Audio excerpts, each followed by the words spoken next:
యేసుక్రీస్తు నామం పేరిట మీకు శుభములు తెలియజేస్తున్నాను. బాగున్నారండి.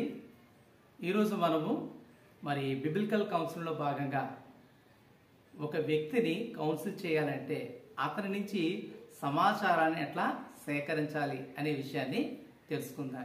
ఎందుకంటే ఒక వ్యక్తి యొక్క సమస్యను పరిష్కరించడానికి మనము అందులో మన యొక్క ఇన్వాల్వ్మెంట్ ఉండాలి అంటే, మనం భాగస్వామ్యం తీసుకోవాలంటే మొట్టమొదట మనకి ఆ వ్యక్తిని వచ్చినటువంటి సమాచారం తెలియాలి. ఇతరుల నుంచి మనం అటువంటి సమాచారం తీసుకున్నప్పుడు ఆ సమాచారము సరైనదా కాదా అనేది ఏ వ్యక్తి కొరకు అయితే మనం సమాచారం సేకరించామో ఆ వ్యక్తితో కూర్చుని దాన్ని సరిచూసుకుని సమస్యను పరిష్కరించాలి. కాబట్టి వీడియోలోకి ప్రవేశించే పూర్వము దయచేసి ఈ వీడియోస్ మీకు నచ్చుతున్నట్లయితే దయచేసి ఒక లైక్ కొట్టండి. అదే రీతిగా ఇతరులతో షేర్ చేయండి. మీ సలహాలు సూచనలు ఉన్నట్లయితే కామెంట్ బాక్స్ లో తెలియచేయండి. కొత్తగా మన ఛానల్ చూస్తున్నట్లయితే ఛానల్ సబ్స్క్రైబ్ చేసుకోవాలని మనం చేస్తూ ఉంటాం. సరే, ఆలస్యం లేకుండా మనం కంటెంట్ లోనికి ప్రవేశిద్దాం. ఎందుకంటే ఒక వ్యక్తిని మనం కౌన్సిల్ చేయాలంటే మొట్టమొదట మనం తెలుసుకోవాల్సిన విషయం ఏంటి అంటే, అసలు ఆ వ్యక్తి ఎట్లాంటి వాడు, లేకపోతే ఆ సమస్య ఏంటి అనేది మనం తెలుసుకోవాలి. తెస్సలోనికీయులకు రాసినటువంటి మొదటి పత్రికలో 5వ అధ్యాయంలో 14వ వచనంలో అక్కడ పౌలు భక్తుడు జ్ఞాపకం చేస్తూ ఒక మాట అంటాడు. ఏమని? అక్రమంగా నడుచుకునే వారికి బుద్ధి చెప్పండి, బలహీనులను బలపరచండి, వారికి చేయూతనివ్వండి అంటాడు. అట్లాగే ధైర్యము చెడిన వారికి ధైర్యాన్ని ఇవ్వండి అంటాడు. ఈ 3 పనులు చేయాలి.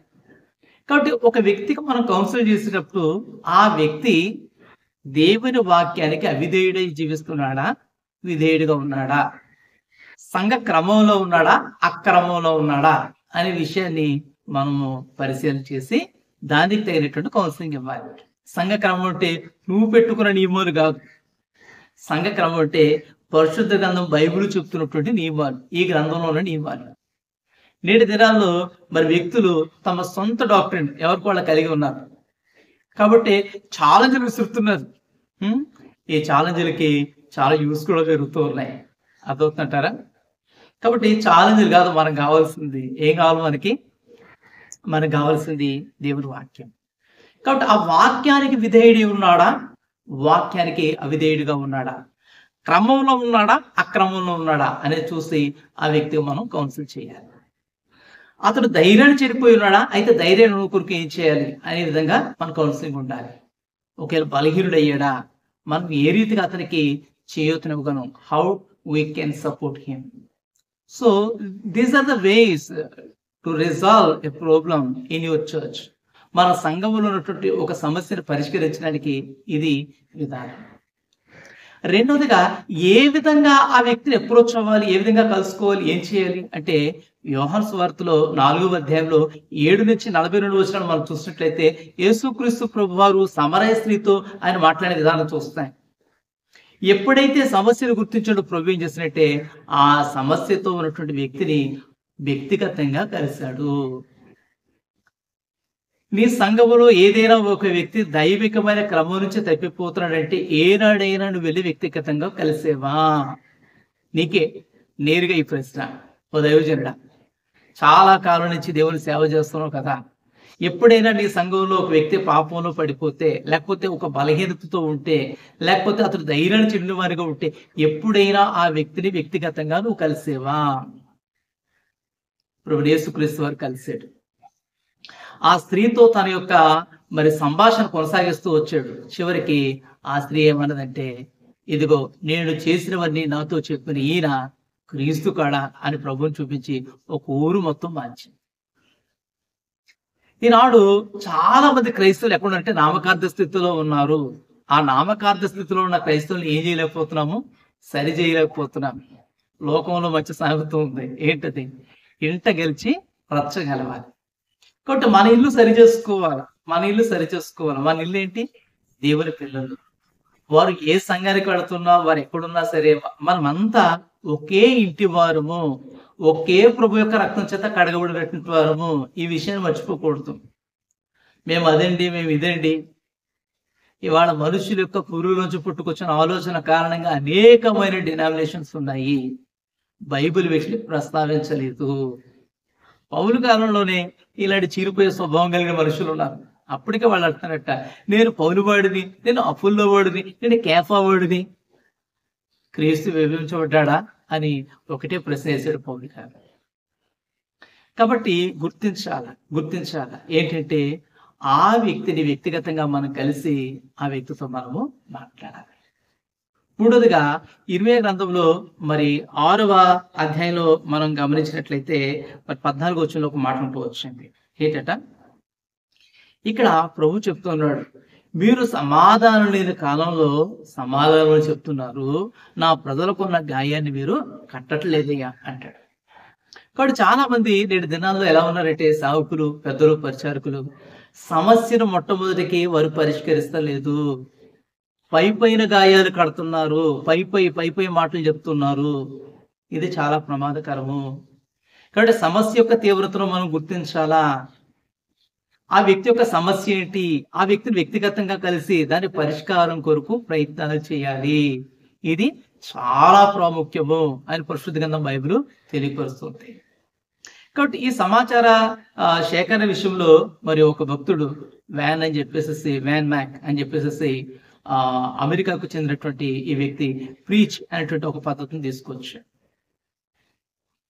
దానిలో మరి ఫిజికల్ గా మొత్తం ఒక్కొక్క అక్షరానికి ఒక్కొక్క అబ్జర్వేషన్ ఉంటూ వచ్చింది. నేను కావాలంటే స్క్రీన్ మీద చూపిస్తాను, తర్వాత మీరు చూడండి.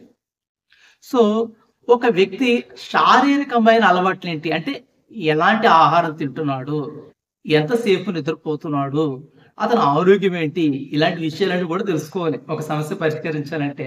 కొన్నిసార్లు అనారోగ్య కారణంగా కూడా అనారోగ్యకరమైనటువంటి వాతావరణ పరిస్థితులు వస్తాయి. ఏంటి అనారోగ్యం అంటే మరి కుటుంబంలో అనేకమైన కలతలకు వారి అనారోగ్యం కారణం. చూడండి, బీపీతో బాధపడుతున్నారు అనుకోండి, ఆయన ఏదో ఒక మాట ఎత్తాడు, దాన్ని బట్టి ఇంట్లో సమస్య ఇచ్చాడు. అర్థమవుతుందంటారా? కాబట్టి ముందు మన ఆహారపు అలవాట్లు, నిద్ర, ఆరోగ్యము ఇలాంటి విషయాలు ఖచ్చితంగా చాలా ప్రభావితం చూపిస్తాయి. వీటి గురించి మరి దైవజనుడు ఖచ్చితంగా తెలుసుకోవాలి.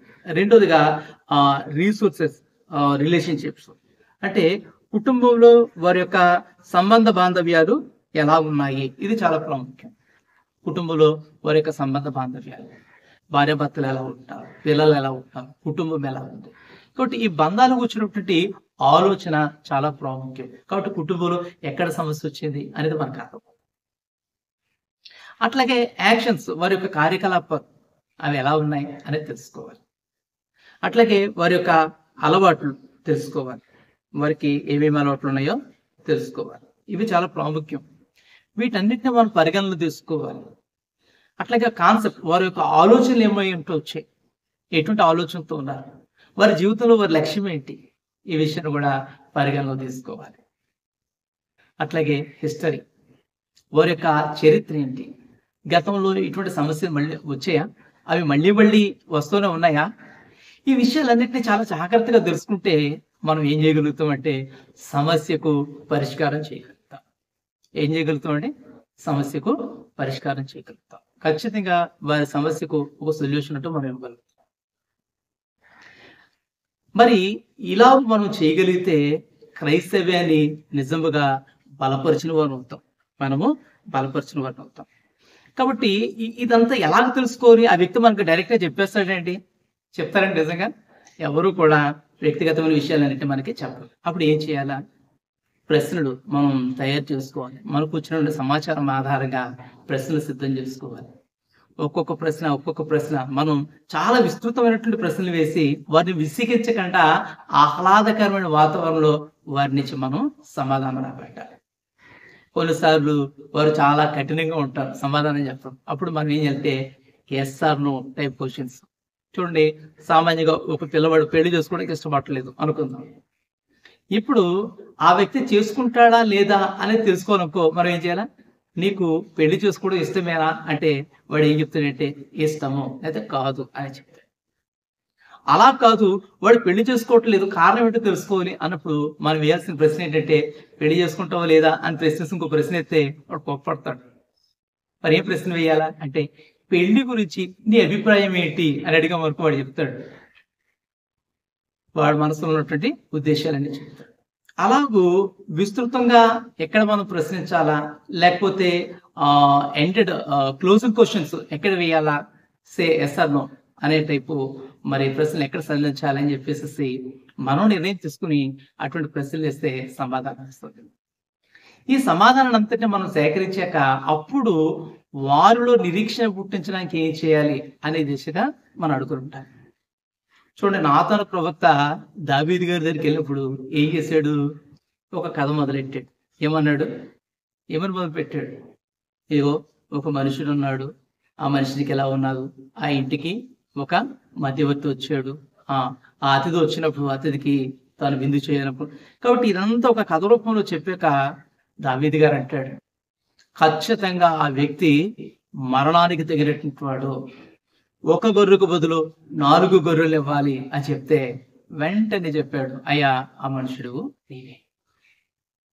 కాబట్టి దైవజనుడమైన మనము మనిషి ఎలాంటి పాపంలో పడిపోయాడు, అతని పాపస్థితి ఏంటి అని తెలుసుకుని మనం ఏం చేయాలంటే ప్రశ్న విధానము లేకపోతే చెప్పే విధానము అనే దాన్ని ఒకదాన్ని రూపొందించుకోవాలి.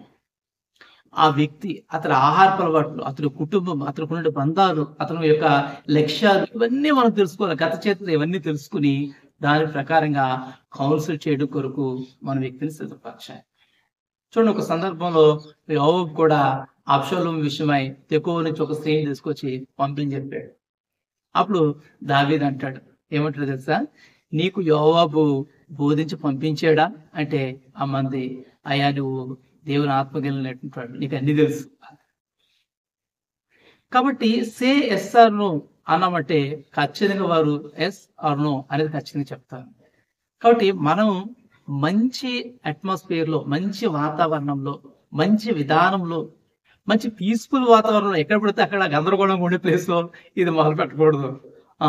కాబట్టి ఈ బ్రదర్ ఈ టైంలో దొరుకుతాడు అని చెప్పి చేసేది కాదు.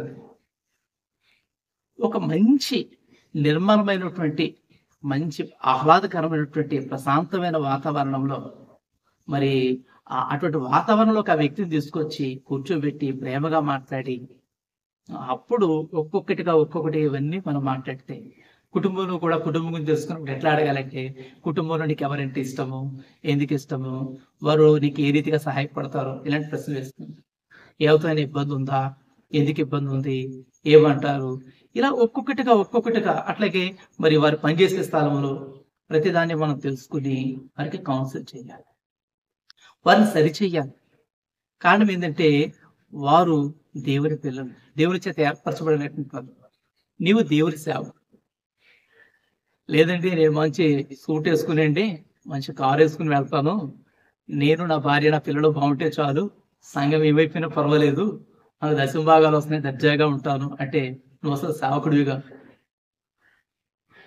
నువ్వెవరో కాదు, సేవకుడివి కాదు. మరి ఎవరివి? నువ్వు సేవకుడిగా ఉండాలంటే ఏం చేయాలంటే సంఘ శ్రేయస్సు కొరకు చేయాలి. యేసుక్రీస్తు ప్రభువారు సంఘమును ప్రేమించి దాని కొరకు తన ప్రాణాన్ని పెట్టాడు. ఆయన తన ప్రాణము, తన రక్తం ఇచ్చుకున్నట్టు సంఘానికి నిన్ను నాయకుడిగా వచ్చాడయ్యా. అది ఎంత విలువైందో నీకు తెలుస్తుందా? దేవుని సంఘం అనేది దేవుడు తాను విమోచించిన ఇశ్రాయేలు ప్రజల విషయంలో ఒక్క మాట మాట్లాడని, ఎవరిని? మోషే గారిని. నీవు నేను చెప్పిన కనాను దేశంలోనికి ప్రవేశించు అన్నాడు.